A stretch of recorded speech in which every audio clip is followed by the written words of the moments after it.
Sa ngalan ng Ama, at ng Anak, at ng Espiritu Santo. Amen. Aming makapangyarihang Ama, Ikaw ang may likha ng lahat ng mabuti. Kinikilala ka namin bilang pinagmumula ng lahat. Sa iyo kami lubos na umaasa, kaya narito kami at lumalapit sa iyo upang mapasa amin, upang aming madama ang iyong dakilang presensya. Nagtitiwala kaming walang imposible sa iyo, at sa iyo lamang namin matatagpuan ang lahat ng aming hinahanap at kinakailangan. Itinataas namin sa iyo ang aming puso't isipan habang inaalala namin ang iyong dakilang pangako. Humingi kayo at kayo'y bibigyan. Humanap kayo at kayo'y makakatagpo. Kumatok kayo at kayo'y pagbubuksan. Sapagkat ang bawat humihingi ay tatanggap, ang bawat humahanap ay makakatagpo, at ang bawat kumakatok ay pagbubuksan. O Diyos, narito kaming humihingi, naghahanap at kumakatok sa iyo. Ipamalas mo nawa sa amin ang iyong grasya at pagpapala. Ama sa langit, puspusin mo ng iyong biyaya at pagpapala ang aming mga puso, pamilya at pamayanan. Bigyan mo kami ng karunungan upang mabatid ang iyong kalooban at katatagan na sundin ito ng tapat. Sa iyong tulong at paggabay, O Diyos, mapasa amin nawa ang mga grasyang kinakailangan namin upang mamuhay ng masagana araw-araw. Gayon din, nananalangin kami upang iyong idulot ang kagalingan sa lahat ng mga nagdurusa at pinahihirapan ng lahat ng uri ng karamdaman, pisikal man, emosyonal o espiritual. Ikaw nawa, Ama, ang aming maging lakas. Ikaw nawa, Ama, ang magsilbi naming sandigan at tagapagtanggol sa lahat ng pagkakataon. Ang iyong presensya ang siyang nagdudulot sa amin ng kapayapaan at kapanatagan. O Diyos, nalalaman mo ang lahat ng bagay. Hindi lingid sa iyo ang mga pagsubok naming kinahaharap. Alam mo ang mga problemang dinadala namin. Maraming kagipitan at kakulangan sa aming buhay. Kaya naman, buo ang aming pananampalataya sa iyong dakilang kapangyarihan. Tulungan mo kami, O Diyos, sapagkat iyong sinabi, lumapit kayo sa akin, kayong lahat na nahihirapan at lubhang nabibigatan sa inyong pasanin, at kayo'y bibigyan ko ng kapahingahan.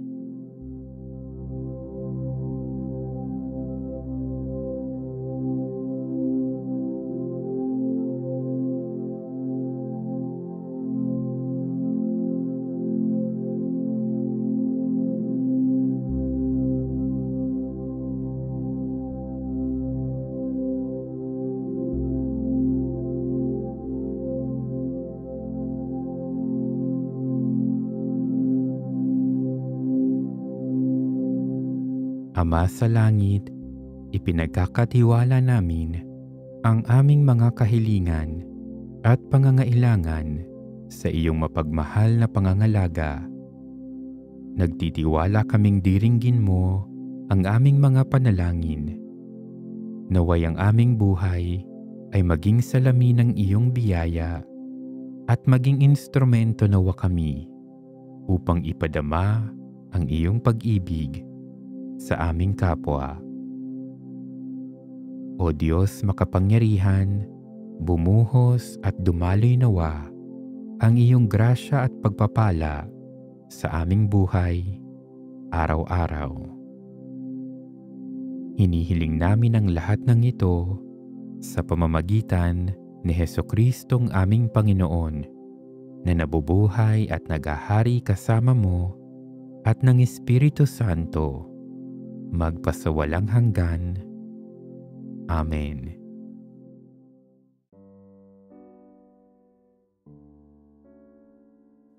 Itaas natin sa ating butihing Panginoon ang lahat ng ating mga pangangailangan at ang ating mga natatanging kahilingan. O Panginoong Hesukristo, nagpapakumbabang lumalapit at naninikluhod kami sa iyo, lalo sa panahong itong kailangang-kailangan ka namin. Sinabi mo sa amin, ano man ang hiling nyo sa aking pangalan, ay gagawin ko upang maparangalan ng Ama sa pamamagitan ko na kanyang anak. Kaya naman aming Panginoon, buo ang aming pananampalataya na ipagkakaloob mo ang anumang hilingin namin sa ngalan mo. Tingnan mo ang mga minimithi ng aming mga puso at pakinggan mo rin ang aming mga daing na itinataas namin at ipinagkakatiwala sa iyo ngayon.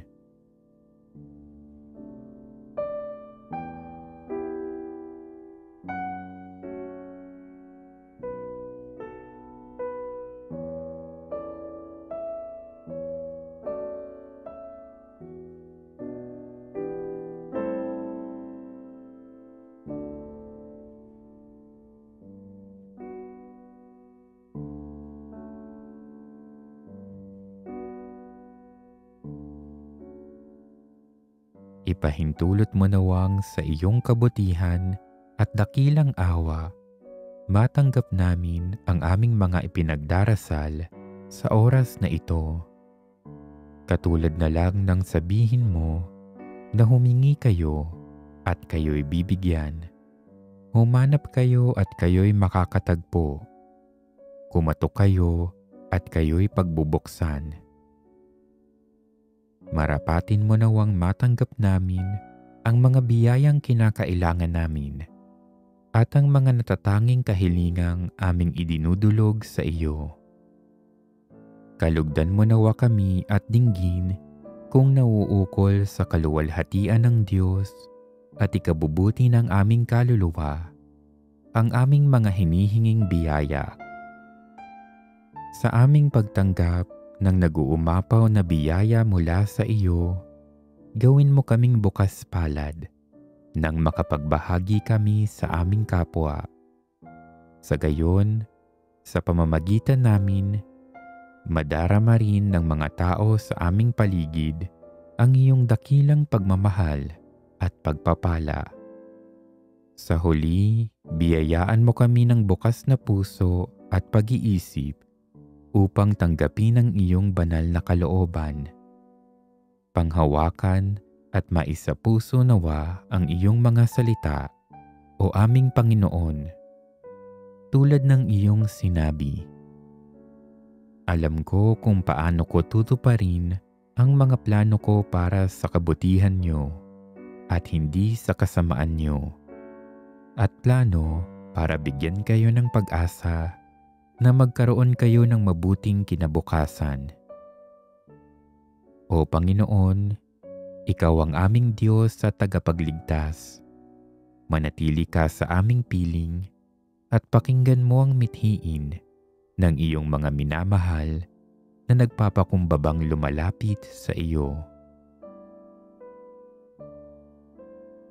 Sa pagkakataong ito, iharap natin sa Diyos ang ating mga pangangailangan, pang-espiritual man o pang-katawan, para sa ikabubuti ng ating kaluluwa at ng katawan.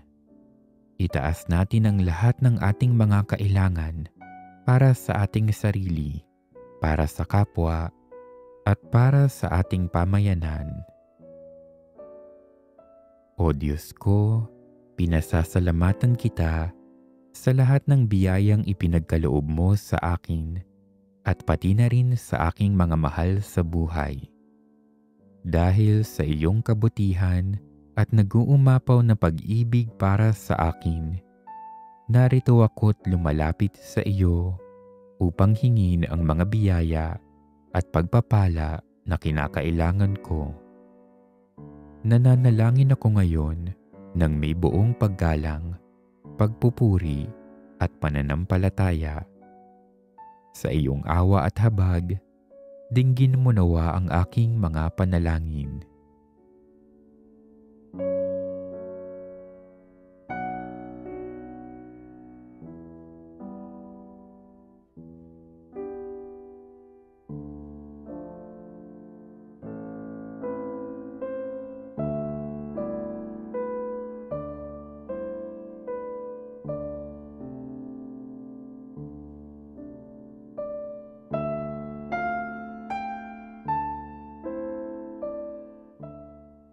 Dumadalangin ako, mahal kong Jesus, para sa aking mga mahal sa buhay, kamag-anak at kaibigan.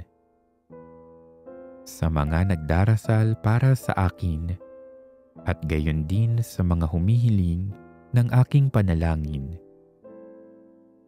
Sa mga kasamahan ko sa gawain, sa mga may karamdaman, nagdadalamhati, nalulungkot, nag-iisa sa buhay, kilala ko man sila o hindi. Sa mga hindi nakauunawa sa aking mga layunin, sa mga hayagang kumakalaban sa akin, sa mga kaluluwa ng mga namayapa na, sa mga minamahal ko na ang kaluluwa ay nasa purgatorio at wala nang nakakaalaala. Mahal kong Jesus, buong kapakumbabaan kong hinihiling ang isang malalim na pananampalataya, matibay na pag-asa, at maalab na pag-ibig sa iyo. Hinihiling ko ito sa pamamagitan ng aming masintahing Inang Maria. Ang diwa ng pananalangin, ang pamumuhay na makadiyos, ang pagsisisi sa aking mga pagkakasala, at ang matibay na pagtitikang umiwas sa mabigat na pagkakasala, maging maliit man, upang mapanatili kong malinis ang aking kaluluwa sa paningin ng Diyos. Ang biyaya ng kapayapaan ng kaluluwa, dala ng buong pagtitiwala sa Diyos at pamumuhay ng ayon sa Kanyang kalooban. Ang maingat na pagpapaubaya ng aking buhay sa kamay ng Diyos, paggawa ng lahat ng aking makakayanan na di kinakalimutang siya ang daan, ang katotohanan at ang buhay. Ang biyaya ng isang matapat na debosyon sa banal na Espiritu, ang Espiritu ng katotohanan, ang taga-aliw at ang tagapagtaguyod, bukal ng lakas na sumasa akin sa binyag, lakipang pananampalataya, pag-asa at pag-ibig, gayon din sa kumpil, lakipang mga kaloob niyang karunungan, pangunawa, kaalaman, payo, kabanalan, tibay ng loob, at takot sa Diyos. Ang biyaya ng pag-ibig at matimyas na debosyon sa aming Birhen, ang ina ng kabanal-banalang Eucharistia at ang aming mapagpalang ina, ang tibay upang tularan siya at umasa sa Kanya, ang biyaya na maipagkaloob ko ang aking sarili at ang aking pamilya, ang aking gawain at ang aking mga suliranin kay Maria, ang Birhen ng kabanal-banalang sakramento. O Diyos ko, sa iyong nag-uumapaw na kabutihan, patuloy akong tumatawag sa iyo para sa kapayapaan, sa aking puso, sa aking tahanan, sa simbahan, at sa buong mundo. Sa paghahari ni Kristo sa puso ng tao, upang ang lahat ng tao sa lahat ng dako ay makilala ka, ibigin at paglingkuran, O mahal kong Jesus, at makilala nawa nila, Ikaw ang aming Panginoon at Diyos. Para sa pagbabalik loob ng makasalanan, upang tumimo sa puso ng lahat ng tao ang pagpapala ng Diyos nang sila ay tumugon at magsisi at sa gayoy matagpuan ang kaligayahang nasa sa puso ng taong mapayapang nakikiisa sa Diyos. Para sa pagbubuklod-buklod ng mga Kristiyano upang sila'y maging isa, magkaroon ng katuparan ang iyong panalangin sa huling hapunan, O mahal kong Jesus. Para sa katarungang panlipunan, upang sa iyong banal na Espiritu, kaming lahat ay maging magkakapatid, sa ngalan mo, upang mawala ang pagtatangi-tangi ng lahi. Upang makatulong kaming lahat sa mga dukha, sa mga nagdurusa, sa mga inaapi, upang sundin naming lahat ang bawat batas at kautusan, upang ang mga krimen at kahalayan ay mabawasan at tuluyang mawala sa balat ng lupa, para sa simbahang pandaigdig upang pagpalain, patnubayan at palakasin ng Diyos ang Santo Papa sa kanyang gawain, upang ang mga obispo, pari at relihiyoso, pati na ang mga laiko sa lahat ng dako, ay kusang loob na gugulin ang kanilang buong buhay sa paglilingkod sa iyo, O mahal kong Jesus, ng lubos-lubusan, buong katapatan, kalakip ang diwa ng pagpapakasakit. Para sa bokasyon sa pagpapari at buhay relihiyoso, na magkaroon ng maraming kabataan na tutugon sa iyong paanyaya, halika, sumunod ka sa akin. Na ang mga kasalukuyang pari at relihiyoso ay manatiling matatag sa kanilang bokasyon at magpatuloy ang pagyabong ng kanilang pagpapakabanal. Higit sa lahat, O Diyos ko, pinagmumulan ng lahat ng biyaya at pagpapala, aking lakas at sandigan, takbuhan ko sa lahat ng oras. Sa iyong awa at habag, mapa sa akin nawa ang biyaya na maisabuhay at tanggapin ng buong puso ang iyong banal na kalooban, sapagkat tiwala akong mangyayari ang siyang makabubuti para sa aking kaluluwa. Luwalhati sa Ama, sa Anak at sa Espiritu Santo, kapara noong unang-una, ngayon at magpakailanman, at magpasawalang hanggan. Amen. Sa ngalan ng Ama, at ng Anak, at ng Espiritu Santo. Amen.